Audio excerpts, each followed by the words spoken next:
Hi, my name is Brian Caffo. I'm a professor in the Department of Biostatistics at the Johns Hopkins Bloomberg School of Public Health, and this is the rCharts lecture, part of the Data Products class in the Coursera Data Science Specialization. This class is co-taught by my co-instructors Jeff Leake and Roger Pang. So rCharts. Is a really awesome little piece of software. So it's basically just a way to create interactive JavaScript visualizations using R.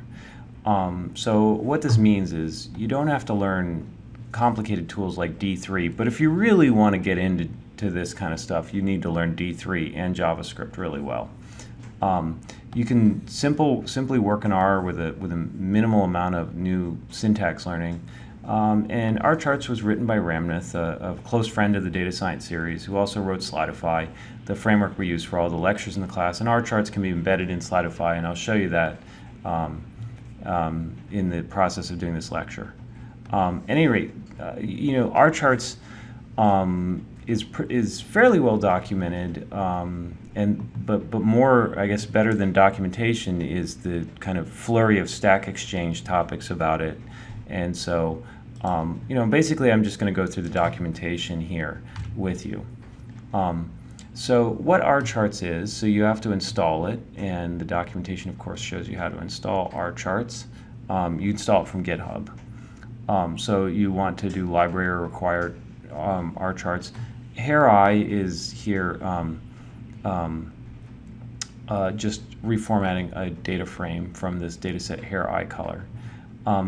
And so the basic function for a specific type of rChart is nplot. So nplot calls a specific JavaScript plotting library. And in this case, notice the syntax. It's pretty familiar, right?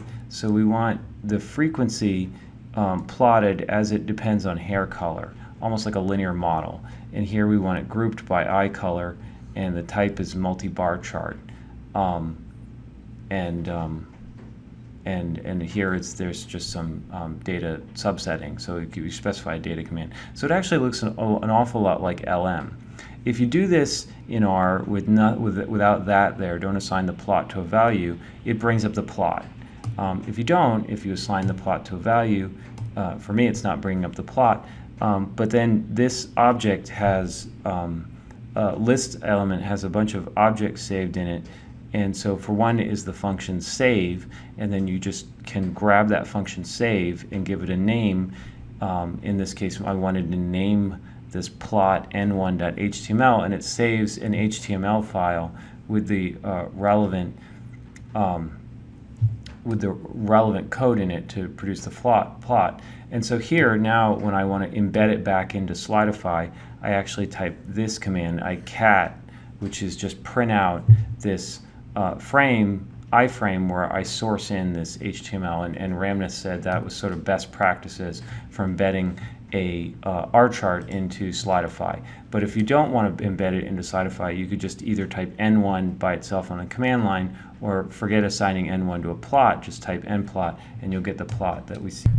Okay, let me just give a couple caveats here. Is that I just had to actually stop the video and rerun a bunch of things because I was working across different computers, and I had to reinstall the latest version of Slidify and the latest version of rCharts to get the embedding within R to run. Otherwise, it seems to be that rCharts seems to have no problems. It's this idea of embedding rCharts into Slidify that is maybe a little finicky. At any rate, it seems like I got it to work now. So here's the N1 plot, and you can see the colors on the horizontal axis right here, the hair colors, right? And then you see the eye colors as the actual colors of the bars, right? And if you hover over a bar, it gives you the frequency and the information on hair and eye color, right? And so this interactivity comes with very little cost, and you can even do stuff like switch between grouped and stacked bar plots, and notice it has kind of a nice animation when it does it, right? And so remember, right, the